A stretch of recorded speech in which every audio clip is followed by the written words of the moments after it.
What's up, dudes and dudettes? Today we are focusing more on informal vocabulary. We've been doing a lot of formal stuff. To do that, we will be reading an interview on Thrasher with our good friend Tiago Lemos from Brazil. So you're going to learn a little bit about skateboarding. Definitely a lot of very good informal, casual, and slang vocabulary. And it's excellent because this is a really normal exchange, a really normal conversation between two people. If you don't know what Thrasher is amazing if you want to improve your informal English. So I put a link in the description. Of course, you can continue practicing also with the podcast. Get free audiobook versions of magazines just like this, or get actual magazines or books to start reading, because that will skyrocket your English. I promise. By the way, if you didn't know, if you want extra videos, live video chats, and just to communicate a lot more personally, you can join the Patreon. So check that out if you want more information. But besides that, I think we are ready to start. But definitely click down here, the 3 dots. It will be so much easier to read with me and to use the imitation technique to pause and repeat what I say to really improve your speaking and confidence in English. All right, so let's find out what's happening, what's up, what's going on with my main man, Tiago. The interview issue, Tiago Lemos by Louis Elliott. Tiago, what up? When I first met you, it seemed like you only knew the words acai, doggy, and rice, and beans. You perfect your English yet? Nah, not yet, dog. Do you have a middle name? How about nicknames? Yeah, my middle name is Lemos, and my last name is Suarez. When I was younger, I used to have the nickname Mini Indian. How did you get that nickname? Oh man, I don't remember. Some homie gave it to me, and then everyone started calling me that. Maybe because I looked like a little Indian. How old are you, and where do you currently live? I am 26 years old, and I live in Long Beach. I have a visa right now, but I go back and forth from here and Brazil. Whereabouts in Brazil are you from? I'm from Jaguariúna, which is about an hour and a half from Sao Paulo. What's it like living there? What did the kids do growing up? It's a good small city with lots of trees, fresh air, and a lot of nature. There's good people all around. Growing up, we would do things like fly kites, play football, swim in the river, go in the jungle, just little kid shit. Alright, so a lot of really good vocabulary, and Tiago sounds like a really cool dude. Let's do a little review. Your full name is your first name, middle name, and last name. Some people don't have middle names. That's more of a cultural thing. Depends on where you're from. Sorry about the Portuguese pronunciation. I'm doing my best. A nickname is not your real name. It's a playful name that your friends or relatives give you. His nickname here is Mini Indian. Some people don't call me Callan. They shorten my name and they give me a nickname, Cal. Maybe you probably have a nickname too. Homie is an extremely informal way of just saying friend. You guys are my homies. Word. Whereabouts are you from? It's a fairly common way of asking where are you from, but whereabouts is less specific. It's being general. If someone asked me whereabouts are you from, I would not say the specific name of my city because it's a small city. So I would generalize and mention a large city nearby because that's whereabouts. That's generally where I'm from. So tell me, whereabouts are you from? You can give me the specific town or city, or you can generalize and give me the larger area. That's especially helpful if you know that someone does not know your country very well. He grew up in a nice town, lots of trees, fresh air. Fresh air means there's very little pollution. He says they would do little kid shit.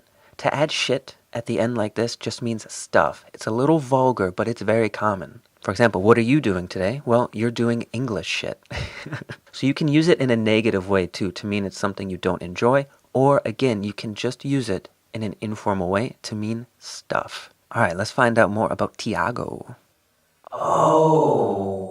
But first, before I said my main man, this is another way of saying homie or good friend. Your main man is not just a friend, it's a very good friend. How old were you when you picked up a skateboard? Do you remember your first board and how you got it? Yeah, I was 10 years old when I started. The first one was an old board that the homies gave to my brother, and he ended up giving it to me. First came the board, then the trucks and the wheels. Everything ended up in my hands, step by step. Whenever someone would change their wheels or trucks, they would give me their old stuff. The boards were heavy because they were made of marfim. Okay, let's pause quickly. To pick something up means to start doing something as a habit. For example, people pick up smoking, they pick up a hobby, blah, blah, blah. A board is just another very common word for your skateboard. I think they just didn't translate, but marfim is ivory. So his first skateboard was made out of ivory. That's interesting. These are the trucks of a skateboard. They're very important. Let's continue. I've always wanted to skate one of those boards to see what it's like.